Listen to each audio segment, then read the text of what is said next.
bunday qilsa enayotgan bemorda shikoyatidan o'zi aniq bo'lib turibdi-da. Mana yurib ketayotganda engashib olyapsiz, keyin bir turganingizda sekin to'g'lanib olyapsiz. Bu shu umurtqani siljish kasalliklarida xuddi shunaqa simptom bo'ladi. Ikkala tizza bo'g'imiz ham rosa mehnat qilibdi. Ya'ni o'ng tizza bilan chapni moslaganimizda chapidagi tog'aylarimizni 70% yilib qolibdi mana. O'zi ko'rinyapti, ko'ryapsiz mana. Tizzani tashqi tomondagi bunaqa keng masofamiz ichki tomonda bekilib ketib qolyapti ekan, mana bekilyapti ekan. Tizzani ichida mayda-mayda xandramatoz suvakchalar paydo bo'lib qolyapti mana. Ko'ryapsiz mana? Mana suvakchalar paydo bo'lib qolyapti. O'zi 100% bilinyapti. Bu xandramatoz suvakchalar, misol daraxt eksangiz ham butoqliga bo'ladi, butoqsiz bo'ladi-yu. Tizzani bu butoqchalari demoqchiman. Agar bu kattalashib ketsa, hammasini terib olib tashlashga to'g'ri keladi. Yoki ko'payib ketsa. Lekin bugungi kunda terib olib tashlaydigan holat yo'q. Endi o'ngi bilan chapni moslaganimizda chapida muammo ko'pligini hisobiga agar shu holatda ketsangiz, endoprotezga olib qo'yishimiz mumkin ekan. Shuni inobatga olishimiz kerak. Tushundingizmi? Endoprotez degan masala bo'g'im faoliyatini buzilganlarda albatta protez qo'yiladi. Bemorning holati shunga mos bo'lsa. Endi 69-yil ayol o'zi bo'yicha tizza bo'g'imi meniskektomiya deyapti. Ya'ni tizza bo'g'imidagi o'sha menisk pardamiz operatsiya qilingan ekan. Nechinchi yilda qilingan? 20-yil, ha? U mahalda lazerda qilinganmi, kesibmi? Kesib qilingan ekan. Mana endi aytayaptiki, mana tizza bo'g'imidagi menisektomiya operatsiyasi o'sha mahalda bir 3 sm kesib qilingan, ha? Endi shuni ham ma'lum darajada ta'siri bo'lar ekan tizzaga. Ya'ni o'sha menisk pardamizni butunligi buzilganligini hisobiga tizza bo'g'imidagi tog'aylarimiz yemirilishi kuchayib ketgan ekan. Endi mana bugungi holat bo'yicha 3-4-bosqich qo'yilyapti. O'z ichining xulosasi bo'yicha shamollagan suyuqlik chiqyapti ekan. Endi bellarimizni ham bu yerda inobatga olganmiz. Mana bellarimizda holamizdagi bo'layotgan holat 5-4-3.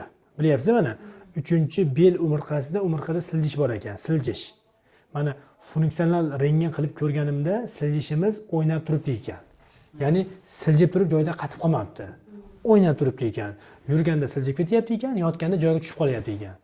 Endi aytilyaptiki, agar siljishni o'sha millimetri 1 santimetrdan oshsa, bemor 50 metrgacha ham yura olmay qolsa, unda bellarga temir qo'yasan deyilyapti. Endi meni fikrim bo'yicha bugungi holat bo'yicha temir qo'yadigan holat yo'q ekan ayizda. Faqat davolashimiz kerak. Keyingisi umurtqamizdagi tuz deyiladi. Mana umurtqani qarasak, tuzga o'xshab tashqariga xuddi bamisoli tarnovdagi muz oqib qoladi-yu, mana muz. Muz tarnovdan oqib qoladi. Shunga o'xshab oqib qolyapti ekan mana. Bu aslida tuz bo'lmaydi, tog'ay qismlari tashqariga erib oqib qoladi. Mana oqib qolyapti. Qachondir ham yiqilgan ekan ayiz. Yoki qaltis travma olgan ekan. Shuni hisobiga 5 4 3 2 1 bo'lsa, 12-ko'krak umurtqasi, 11-ko'krak umurtqasida tepa qismida ozgina ezilish bo'lgan ekan. Oldingi travmani asorati ekan demoqchiman-da. Endi davolashda bo'g'imdagi shamollashda hojona, tizza bo'g'imidagi yemirilishda, tizza bo'g'imidagi yog'sirashda, bellardagi grijaga moyillik holatlarini, bellardagi siljishlarda davolashimiz kerak. Bemorlarimiz hozirgi kunda shashilib boryapti. Ya'ni bir 10 kunda yaxshi bo'lmaydigan bemor ham bo'ladi endi hayotda. Yoki 2 etapda yaxshi bo'ladigan bemor bo'ladi. Yoki bu soha bo'yicha umrini oxirigacha davolanib turadigan bemorlar bo'ladi. Shuni inobatga olgan holatda sizni mana shu kasalliklaringiz hamma yoq birga kelib qolganligi uchun yotkizib lichina qilish kerak ayizda. Yotib lichina olishingiz kerak. Uni qatnab yoki uyda olib bo'lmaydi. Etapma-etap lichina olishimiz kerak. Endi 69-yil ayolga hozirgi holatda yemirilish 3-4-bosqich bo'lganligi uchun endoprotezlash masalasini so'rovda ostiga qo'yib turib lichina qilishimiz kerak.